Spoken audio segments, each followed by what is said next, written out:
নমস্কাৰ আৰু স্বাগতম জনাইছোঁ সকলোকে মোৰ ইউটিউব চেনেল অসমীয়া জ্ঞানলৈ আৰু মই আজি আপোনালোকলৈ লৈ আহিছোঁ 10টা মহৎ লোকৰ বাণী। গতিকে পলম নকৰি আহকচোন ভিডিঅ'টো আগলৈ চাওঁ আৰু ভিডিঅ'টো যদি ভাল পায় লাইক আৰু কমেণ্ট কৰিব। মাদাৰ টেৰেছাই কৈছিলে যে বিশ্বৰ বাবে প্ৰয়োজন খাদ্য, আশ্ৰয়, মৰম স্নেহ আৰু প্ৰাৰ্থনাই শান্তি আৰু ঐক্যৰ বান্ধোন। মহাত্মা গান্ধীয়ে কৈছিলে যে অহিংসা কেৱল ঋষিমুনিৰ বাবেই নহয়, ই জনতাৰ কাৰণেও। অহিংসা মানৱীয় ধৰ্ম আৰু হিংসা হৈছে পশুৰ ধৰ্ম। শিক্ষাবিদ পাৰ্চিনানে কৈছিলে যে ব্যক্তিত্বৰ পূৰ্ণ বিকাশৰ প্ৰক্ৰিয়াই হ'ল শিক্ষা।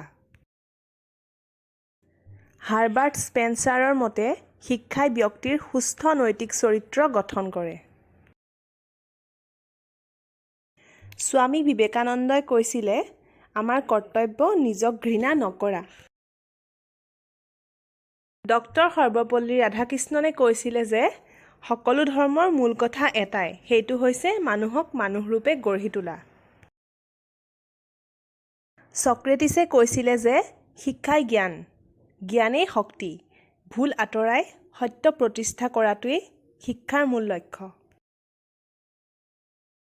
হেম বৰুৱাই কৈছিলে যে অভিজ্ঞতাই ডাঙৰ কিতাপ আৰু জীৱন হৈছে বিদ্যালয়।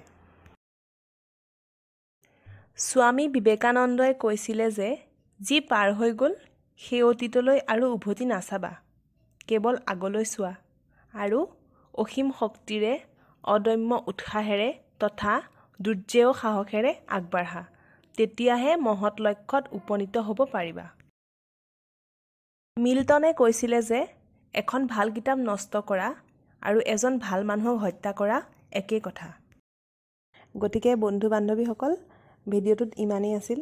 ভিডিঅ'টো শেষলৈকে চোৱাৰ কাৰণে বহুত ধন্যবাদ আৰু যদি ভাল লাগিলে লাইক কমেণ্ট কৰি জনাবলৈ নাপাহৰিব আৰু যদি নতুনকৈ চাই আছে মোৰ চেনেলটো ছাবস্ক্ৰাইব কৰি দিব আৰু বেল আইকনটো টিপি দিব যাতে মোৰ আহিবলগীয়া ভিডিঅ'সমূহৰ ন'টিফিকেশ্যনবোৰ পাই থাকে।